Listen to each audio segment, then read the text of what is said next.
Hello friends, welcome back to my channel. स्वागत है आपका हमारे इस चैनल में। इसके पहले हमने डायरेक्ट इनडायरेक्ट यानी नरेशन में हमने आपको असर्टिव सेंटेंस के बारे में पढ़ा रखा है।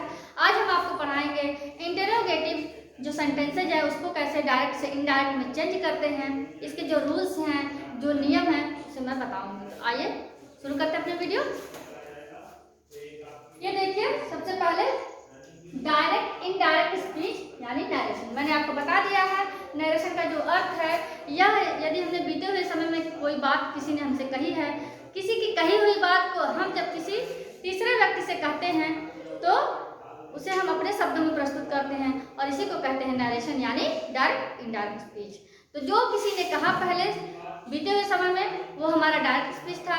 अब इसे जो हम अपने शब्दों में किसी के सामने प्रस्तुत करेंगे तो वह हमारा हो जाएगा इनडायरेक्ट स्पीच। और कैसे कैसे टेंसेस का हमने परिवर्तन करना है, किस टेंस का वाक्य तो किस टेंस में चेंज करना है, ये हमने पहले पिछली वीडियो में आपको बता रखा है। आप हमारे पिछली वीडियो को जाकर देखिए।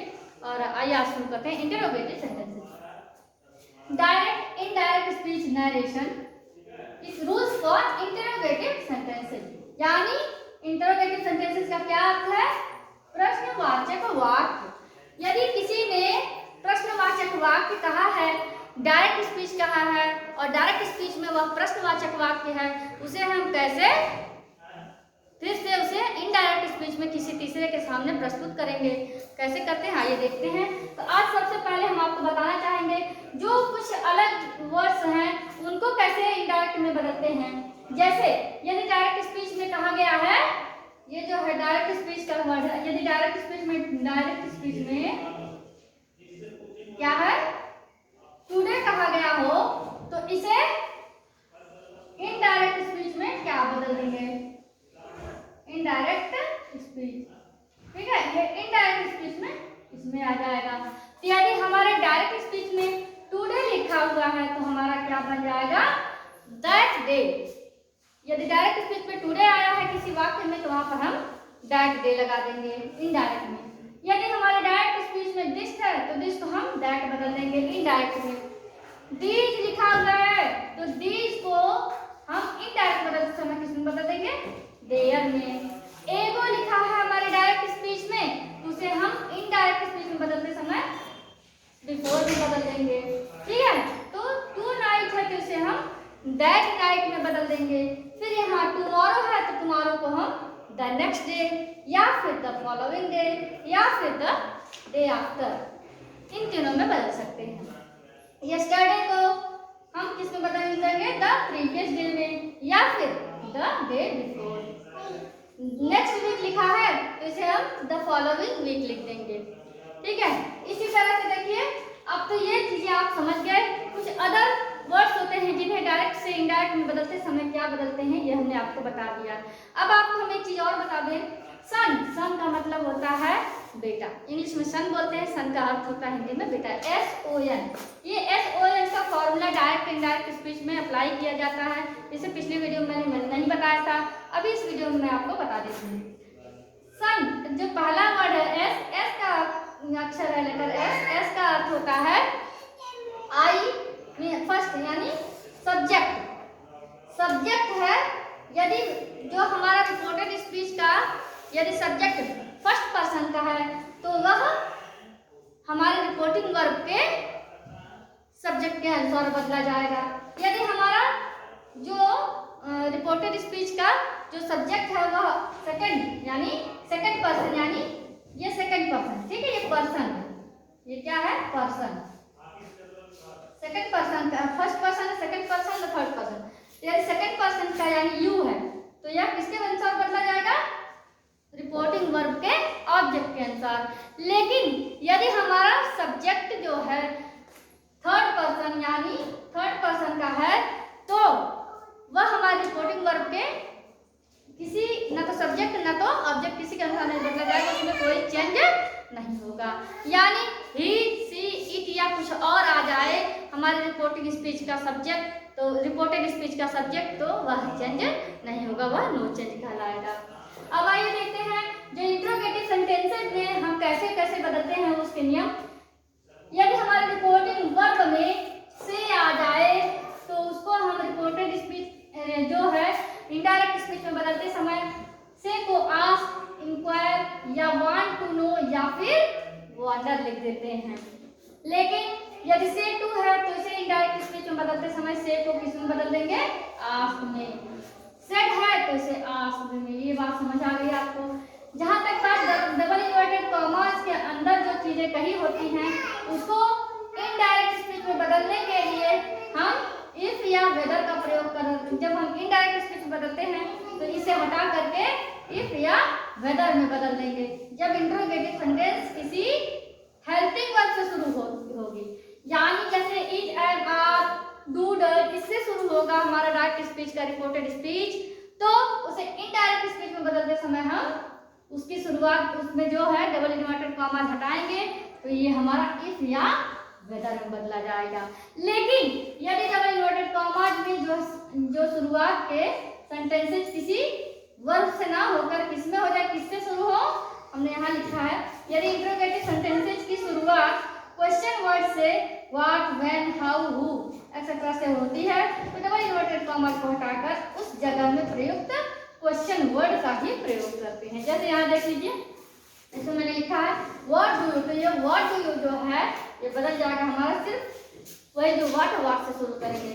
एक और चीज है टेंस ऑफ प्रोनाउन का परिवर्तन असर्टिव सेंटेंस की तरह ही जो टेंस ऑफ प्रोनाउन है रिपोर्टेड स्पीच के उसका चेंज उसमें जो परिवर्तन होगा वो असर्टिव सेंटेंस की तरह ही करेंगे। वाक्य के अंत में क्वेश्चन मार्क आता है इंट्रोगेटिव सेंटेंसेस में। जब इनडायरेक्ट स्पीच में बदलेंगे तो वह वाक्य हमारा असर्टिव सेंटेंस का बन जाएगा और अंत में जो क्वेश्चन मार्क उसे हटाकर फुल स्टॉप लगाते हैं।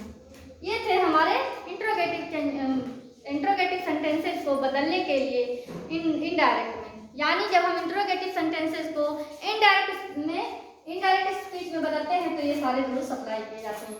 आइए अब देखते हैं कुछ वाक्य को इनडायरेक्ट स्पीच में बदलकर। तो पहला वाक्य यहाँ हमने लिखा है उसने मुझसे कहा कि क्या तुम गुस्सा हो। उसने किसी पर्सन है, उसने मुझसे कहा क्या तुम गुस्सा हो, तो इसे यह हमारा डायरेक्ट स्पीच है। हमने डायरेक्ट लिखा है डायरेक्ट स्पीच है। डायरेक्ट स्पीच को जब हम इनडायरेक्ट में बदलते हैं तो जो रूल्स मैंने यहाँ बताए इंट्रोगेटिव सेंटेंसेस के डायरेक्ट से इनडायरेक्ट में बदलने के लिए इन्हीं सबको अप्लाई करते हुए हम इधर वाक्य बनाएंगे। तो आइए देखिए डायरेक्ट स्पीच है he said to me, उसने, ठीक है, he said to me, उसने मुझसे कहा, क्या कहा, are you angry, क्या तुम गुस्सा हो। तो हमारी रिपोर्टिंग मतलब यही हमारा जो है रिपोर्टिंग वर्ब है, यही है ना हमारा, ये पूरा हमारा आर भी होता है और ये पूरा हमारा क्या होता है आर एस रिपोर्टेड स्पीच। जैसा कि हमने रूल में बताया है रिपोर्टिंग वर्ब का सब्जेक्ट रिपोर्टिंग वर्ब यदि सेड है तो इसे हम किस में बदल देते हैं आस्क्ड। तो हम क्या लिखेंगे ही आस्क्ड, क्या लिखा है ना मी। अब इन्वर्टेड कॉमास के अंदर जो है इन्हें बदलेंगे तो ये टेंस मैंने यहाँ पे बोला जब एचवी यानी हेल्पिंग वर्ब से शुरू होगा रिपोर्टेड स्पीच का, यानी इन्वर्टेड कॉमास के अंदर का जो वाक्य है वह यदि हमारे हेल्पिंग वर्ब से शुरू होता है तो उसे ये जो डबल इन्वर्टेड कॉमा इसे हटाकर यहाँ हम इफ या वेदर कर लेंगे। तो या तो आप इफ लिख लें या वेदर लिख लें, कुछ भी लिख सकते हैं। तो हमने आप यहाँ पे इफ लिखा है, आप चाहे तो वेदर भी लिख सकते हैं, ठीक है। ये देखिए हमने यहाँ पे इफ लिखा, तो क्या लिखेंगे इफ, और जब यह सेड रहेगा पास्ट इंडेफिनिट टेंस में रहेगा सेड यानी रिपोर्टिंग वर्ब, तभी हम रिपोर्टेड स्पीच का जो टेंस है उसे बदलेंगे। ये हमने पिछले वीडियो में नियम बता दिए हैं, आप इसे ध्यान रखिएगा। अब देखिए यहाँ पर हमारा सब्जेक्ट क्या है यू, ये हमारा हेल्पिंग वर्ब से शुरू था, इसके अंदर डबल इन्वर्टेड कॉमा हटाकर यहाँ हमने इफ का प्रयोग किया और आर यहाँ यू है, यू क्या हमारा रिपोर्टेड स्पीच का सब्जेक्ट। अब आप यहाँ देखिए जो रिपोर्टेड स्पीच का सब्जेक्ट जो है यू है, यह सेकंड पर्सन का है, देखिए यू है ना, तो ये हमारे रिपोर्टिंग वर्ब के किसके अनुसार, रिपोर्टिंग वर्ब के ये जो हमारा है यह रिपोर्टिंग वर्ब के ऑब्जेक्ट के अनुसार बदला जाएगा। और रिपोर्टिंग वर्ब का ऑब्जेक्ट क्या है मी, उसने मुझसे कहा था, ठीक है। तो अब मी को मैं किसी और से जब कहूंगी तो कहूंगी उसने मुझसे कहा था, यदि मैं गुस्सा ये हो जाएगा क्या, मी कौन है, मैं थी, इफ आई वाज। तो ये प्रेजेंट कंटिन्यूअस टेंस का था। आज जो प्रेजेंट कंटिन्यूअस टेंस का हेल्पिंग वर्ब था, जिसे मैं पास्ट कंटिन्यूअस टेंस में बदलूंगी। तो पास्ट कंटिन्यूअस टेंस में वाज वर्ब यूज किया जाता है। इफ आई वाज एंग्री, और यहाँ हम क्या लगा देंगे, क्वेश्चन मार्क हटाकर फुल स्टॉप। समझ आ गई बात। अगला आते हैं दूसरा सवाल। डायरेक्ट स्पीच में कहा जा रहा है, मैंने सुनिधि से कहा कि तुम क्या चाहती हो। यह हमारा प्रेजेंट इंडेफिनिट टेंस का है। मैंने सुनिधि से कहा कि तुम क्या चाहती हो। इंग्लिश में कहेंगे ही सेड टू सुनिधि। यहाँ पे मैंने आई सेड टू सुनिधि, मैंने सुनिधि से कहा। व्हाट डू यू वांट, तुम क्या चाहती हो। अब देखिए आई सेड तो कहा, तो यहाँ पे हम लिख देंगे सीधे सीधे आई आस्क्ड, और सुनिधि किससे, सुनिधि, आई आस्क्ड सुनिधि। और अब देखिए ये जो हमारा है व्हाट, यानी क्वेश्चन वर्ड से शुरू हुआ, ये क्वेश्चन वर्ड से शुरू हुआ है, तो हम यहाँ इफ या वेदर नहीं लगाएंगे। क्या लगाएंगे, जो जिस क्वेश्चन वर्ड से शुरू हुआ उसी क्वेश्चन वर्ड को प्रयोग करेंगे। यहाँ व्हाट है, यहाँ हम लिख देंगे व्हाट, और टेंस में परिवर्तन करेंगे। यू क्या हमारा सेकंड पर्सन का है, ये हमारे ऑब्जेक्ट के अनुसार बदला जाएगा। यहाँ कहूंगी तो ऑब्जेक्ट में क्या है, सुनिधि क्या है, सुनिधि, सुनिधि क्या है, लड़की है। लड़की के लिए वह कहेंगे तो यू को क्या करेंगे, शी, व्हाट सी, और टेंस में है ये प्रेजेंट इंडेफिनिट टेंस का बदल जाएगा past indefinite tense, what she wanted, और क्या लगा देंगे, फुल स्टॉप। ठीक है, यहाँ तक बात समझ आ गई। एक और देखते हैं, Ram said to me, Ram ने मुझसे कहा कि तुम्हारा क्या नाम है। और राम ने कहा, मुझसे कहा कि तुम्हारा क्या नाम है। तो Ram said to me what is your name. तो राम आस्क्ड, क्या लिखेंगे, Ram asked me, Ram asked me, क्या कहा राम ने आस्क्ड मी कहा। और ये व्हाट यहाँ पर हम फिर शुरू करेंगे व्हाट, और प्रेजेंट कंटिन्यूअस टेंस का है ये इज, इसे हम पास्ट में बदलेंगे। हमारा जो सब्जेक्ट है ये हमारा second person means second person का है, तो ये हमारा रिपोर्टिंग वर्ब के ऑब्जेक्ट के अनुसार बदला जाएगा। तो ये मतलब मैं what my name was, what my name was, और क्या लगा देंगे, फुल स्टॉप। हमने इसे प्रेजेंट कंटिन्यूअस टेंस में बदल दिया। अब अगला आता है, फादर आस्क्ड देम, फादर ने उनसे कहा, father asked them have you seen this child, have you seen this child. तो इसे ये प्रेजेंट परफेक्ट टेंस का है, इसका टेंस बदल जाएगा पास्ट परफेक्ट में।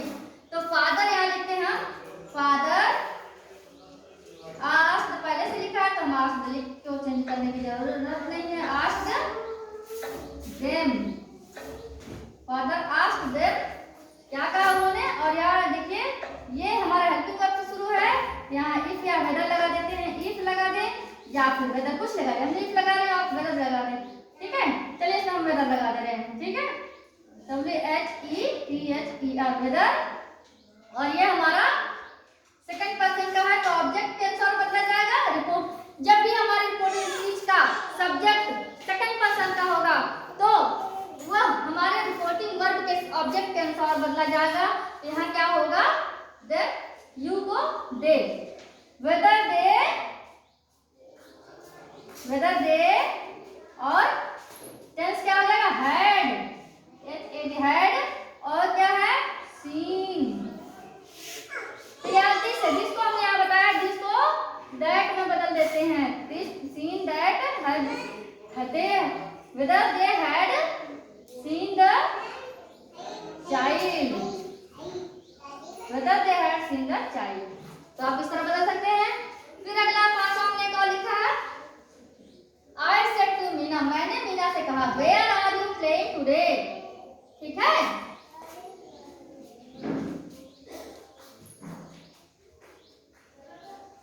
एक मिनट यहाँ पे इसको जिसको दैट था, दैट है ना,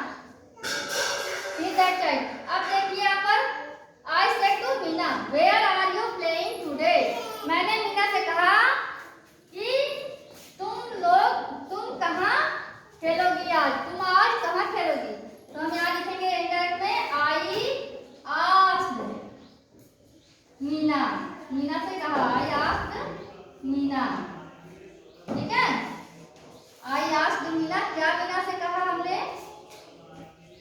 आई आस्क्ड मीना, और वेयर से शुरू है तो फिर हम यहाँ लिखेंगे वेयर, और हमारा ये ऑब्जेक्ट के अनुसार बदला जाएगा, ठीक है। ठीक, ये हमारा जो है सेकंड पर्सन का है यू, ये हमारा ऑब्जेक्ट के अनुसार बदला जाएगा, ये हमारा क्या हो जाएगा? यू। मीना का, मीना क्या एक लड़की है, वेयर सी, और ये प्रेजेंट कंटिन्यूअस टेंस का है तो इसको हम क्या लिखेंगे? Where she was, where she was playing, क्या टुडे को क्या लिखेंगे? देखिए हमने रूल में लिखा है दैट, टुडे को दैट डे, है ना, और इसको आप बता देंगे।